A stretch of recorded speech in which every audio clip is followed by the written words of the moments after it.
오늘 한국 증시 양시장은 보합권에서 거래가 되고 있습니다. 지난주 금요일 마감가와 사실상 거의 별다르게 달라지지 않는 수준에서 거래가 되고 있는데요. 이번 주 시장은 좀 변동성을 염두에 두시면서 시장 전략 짜보시는 게 중요해 보입니다. 이번 주에 꽤 많은 이슈가 있기 때문입니다. 일단 오늘 밤에 있을 미국 증시는 휴장에 들어가고요. 또 드디어 현지 시간 20일 미국의 트럼프 대통령의 취임식이 열리게 됩니다. 한국 시간으로는 21일 오전 2시부터 시작이 된다고 하는데 이미 언론에서는 트럼프 취임식에 집중을 하고 있는 분위기고요. 중국의 LPR 금리 결정도 오늘 나옵니다. 중국에서의 금리 결정도 역시나 마찬가지로 한국의 외환 시장이 굉장히 중요한 요소이기 때문에요. 이번 주에 중요한 요소들 꽤나 많고요. 그리고 이뿐만이 아니라 내일 되면은 한국의 1월 수입 동향까지 발표가 됩니다. 화장품 쪽에서 어느 정도 수출입 동향이 나오는지 반도체까지 여러분들 함께 확인해 보셔야 될 지표가 꽤 많고요. 실적도 연이어서 발표를 합니다. 한국 시장을 최근에 좀 이끌고 있는 기업들이 특히나 이번 주에 실적을 대거 발표한다라는 점이 특징적인데 삼성 바이오로직스 이번 주에 실적 발표할 예정입니다. 수요일 날 가장 먼저 실적을 발표할 예정이고요. 또 미국에서는 넷플릭스가 이번 주에 실적을 발표를 하고 목요일에는 드디어 SK하이닉스가 실적을 발표를 할 예정입니다. 이번에 실적 발표를 통해서 어느 정도의 영업이익을 보여줄지에 대해서 시장에서는 기대를 하고 있습니다. 그리고 2025년에는 SK하이닉스가 어느 정도 캐펙스 투자를 늘릴까 하는 부분도 역시나 마찬가지로 시장에선 기대를 하고 있는 상황이고요. 한국의 4분기 GDP 속보치도 역시나 마찬가지로 발표가 될 예정입니다. 중요한 일정들이 많은데요. 증권사에서는 이렇게 이야기를 합니다. 업종별로 변동성이 확대될 것으로 보인다. 그리고 정책과 관세의 영향을 직접적으로 받게 될 업종은 불안감이 여전히 있다라고 투자 의견을 함께 남기기도 했는데요. 벌써 행정명령에 대한 이야기 나오고 있습니다. 어떤 부분에서 좀 가장 크게 우려가 나오고 있을까요? IM증권에서 내놓은 리포트를 저희가 이렇게 정리를 해봤는데요. 내일 트럼프 취임식도 취임식인데 트럼프 대통령이 이전에 그랬던 것처럼 아마 이번에 취임식과 동시에 행정명령을 발효할 것이다라는 이러한 전망들이 나오고 있습니다. 특히나 지난 1기 때에도 역시나 행정명령이 다른 대통령 대비해서 훨씬 더 많았기 때문에 이번에도 비슷한 그러한 행동을 할 것이다라는 이러한 우려감이 나오고 있고요. 그렇다면 어느 쪽에서 행정명령을 나오는지 저희가 분석해보는 게 중요하겠죠. 가장 첫 번째로는 불법 이민 관련 행정명령입니다. 얼마나 많은 불법 이민자를 추방할까라는 이러한 좀 질문들이 나오고 있고요. 이거 굉장히 중요합니다. 왜냐하면은 불법 이민자를 추방하게 되면은 미국에서 일할 노동자들이 줄어든다라는 의미이고요. 노동자가 줄어든다라는 의미는 임금이 오른다라는 의미이기도 합니다.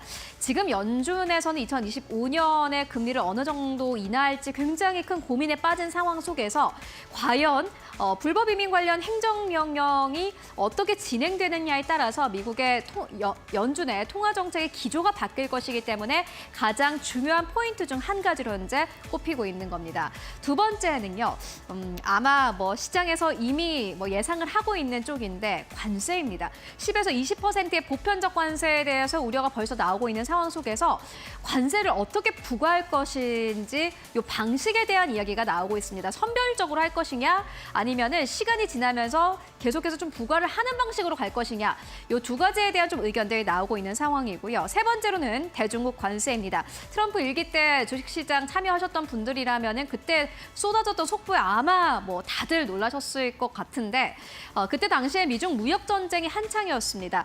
그때 나오는 이야기 한마디 한마디로 시장이 꽤나 흔들렸고요. 이번에도 비슷하게 대중국 관세와 규제 강도에 따라서 시장이 좀 움직일 것이다 라는 의견 나오고 있고요. 마지막으로 에너지입니다. 최근에 원유 가격이 급등하고 있고 천연가스 가격도 급등을 하고 있는 상황 속에서 트럼프 대통령이 내놓는 정책에 따라서 앞으로 원유 쪽 에너지 시장이 다시 한번 하향 안정화가 될 수 있을 것이고 그렇게 되면 국제금리도 역시나 마찬가지로 안정화를 찾아 나갈 것이다 라는 기대감 나오고 있고요. 마지막으로는 가상화폐입니다. 가상화폐가 최근에 전고점을 현재 거의 회복을 한 상황 속에서 트럼프 취임식 이후로 행정명령과 발동되는 부분에 따라서 앞으로 암호화폐 시장도 좀 움직일 수 있다라는 그러한 이야기들도 나오고 있습니다. 그렇다면 현재 우리가 이 시점을 좀 어떻게 바라봐야 할까요? 이어서 만나보도록 하겠습니다. 네, 트럼프 대통령은요, 47대 대통령 선거에서 대중적인 지지를 획득을 했습니다. 그리고 트럼프 2기가 1기와 다르다라는 점은요, 이미 1기를 우리가 경험을 해봤고요. 대중들도 지지를 하고 있고 의회도 지지를 합니다.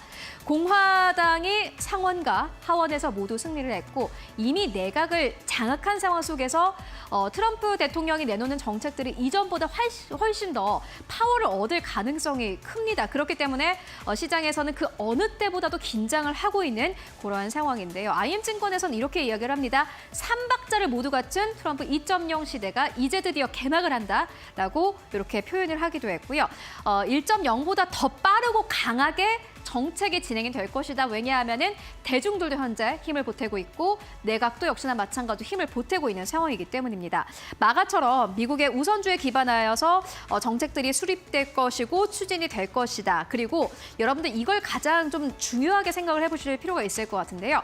중국이 가장 큰 전략 위협으로 현재 보고 있기 때문에 정책이 수립되고 추진되는 데 있어서 가장 중요한 것은 중국이다라는 이야기 나오고 있습니다.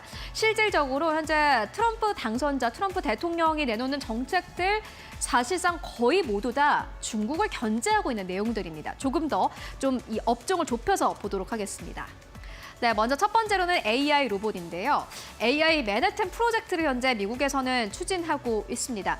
2차 세계대전을 생각해 보시면 될 것 같은데 2차 세계대전 때 핵무기를 개발하고 난 이후로 이 전체적인 국제 정세가 바뀌었습니다. 지금 미국도 노리고 있는 것이 이것입니다. 이 AI 맨해튼 프로젝트인데요. 이 AI 맨해튼 프로젝트의 세부적인 내용을 보면은 중국을 뛰어넘어서 AI 헤게모니를 장악하는 것이다. 라는 요 문구가 직접적으로 나와 있습니다. 결국에는 미국이 AI에 돈을 쓰는 것도 중국 때문인데 그렇기 때문에 AI에 이전보다 훨씬 더 많은 돈을 쓸 것이다 라는 이야기 나오고 있고요. 두 번째로는요. 에너지입니다. 앞서서도 만나봤습니다만 에너지는 미국에게는 굉장히 중요한 요소입니다. 특히나 LNG 쪽 원자력 르네상스를 이끌 것이다 라는 IM증권의 커멘트가 나왔습니다. 특히나 최근 들어서 빅테크 기업들이 데이터 센터 가동을 위해서 원전을 선택하고 있는 상황 속에서 우리가 원자력 관련주 지금 시장에서 굉장히 잘 봐야 된다라는 의견 함께 나오기도 했고요. 이어서 세 번째, 네 번째 업종까지 만나보도록 하겠습니다. 네, 세 번째는 우주인데 역시나 마찬가지로 중국을 겨냥한 겁니다. 아르테미스 프로젝트, 이전부터 계속해서 미국에서 진행을 해왔던 프로젝트인데 우주 경제 급성장이 예상된다라는 의견 나오고 있고요. 마지막으로는 방산입니다. 방산도 역시나 마찬가지로 결국에는 중국을 견제하기 위한 것입니다. 나토 회원국들을 향해서 최근에 대대적인 방위비 증액 압박에 돌입을 했고 트럼프 대통령은 20대 때부터 이 기조를 계속해서 유지해왔습니다. 그렇기 때문에 방산도 지금 시장에서는 약간 좀 소외되긴 했습니다만 앞으로 계속해서 봐야 할 부분일 것 같습니다. 이렇게 네 가지 업종 보고 왔는데요. 아무래도 앞으로 계속해서 이 이슈는 부각될 가능성이 높습니다. 앞으로 나오는 이야기 있을 때마다 저희가 전달을 해드리도록 하겠습니다. 취임식 관련 내용은 또 내일 다시 한번 살펴보도록 하겠고요.